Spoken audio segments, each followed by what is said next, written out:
Some lighting conditions are so extreme that the word color is rather meaningless, strictly speaking. This is very often the case if, like me, you spend a lot of your time taking pictures in situations where the light changes unpredictably, to say the least, like rock concerts.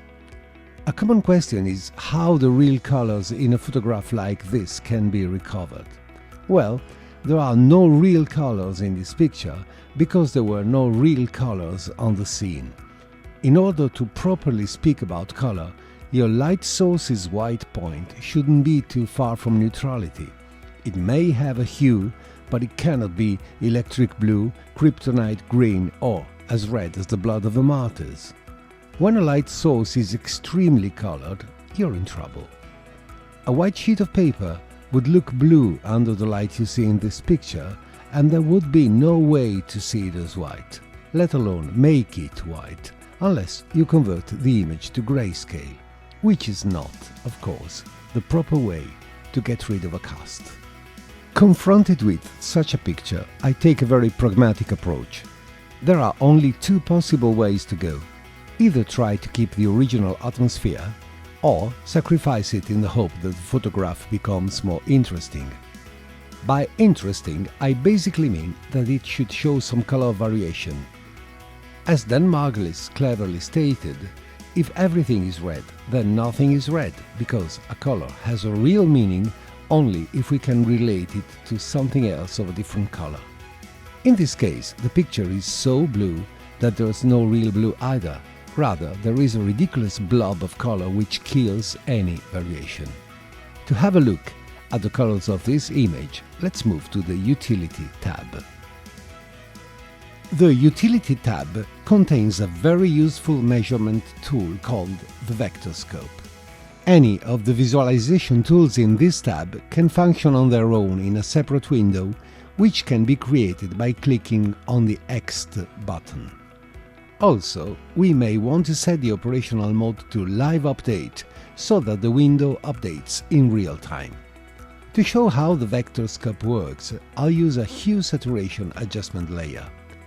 The vector scope displays the hues of the colors in the image.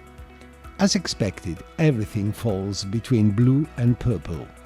If I move the hue cursor, the colors change and the vector scope changes accordingly. The vector scope also reveals there are several degrees of saturation of these colors, because the distance from the center corresponds to the S coordinate. If we cut the saturation, the slice of the diagram collapses towards the center and disappears when we hit -100%, which corresponds to an achromatic image. Finally, the lightness is displayed by the lightness of the points. If we drag this cursor to the left, they become progressively darker, but saturation and hue don't change. If we drag it towards the right instead, they become lighter and saturation decreases, due to the lesser contrast in the image. So, a 2D vector scope actually represents a 3D space. One thing we may try to do is separate purple from blue. I'd like to bring the color at the border of this slice towards something else. This has nothing to do with making the photograph more realistic, but simply with the enhancement of chromatic contrast, and this means that we should try and separate color which are now rather close. Let's do it with the grid. We click on the drummer's face and sample deep purple, pun intended, oh well. My instinct is to bring the color towards the red, which is probably more suitable for a skin tone. This is a possible result, and the feeling is that the picture has now more contrast and variation. That's correct. The vector scope shows that the colored slice has become broader and covers an enlarged portion of the available hues. Also, there has been a global desaturation, which is fine, because too intense colors may easily lead to clipping. There is still an enormous amount of blue floating around, and I wonder if some yellow may help. I will show you how the LAB curves function in detail in a while, but trust me for now. If I push the B curve up, I add some serious yellow component to every color, and in the weird world of LAB, more yellow means less blue. Where is the vector scope? We're seemingly improving. We have a very broad slice of colors, and the photograph looks more natural. I will defend forever that purple stinks, though, in this context, and I think that pushing it towards blue would be better. So, a second grid layer may do.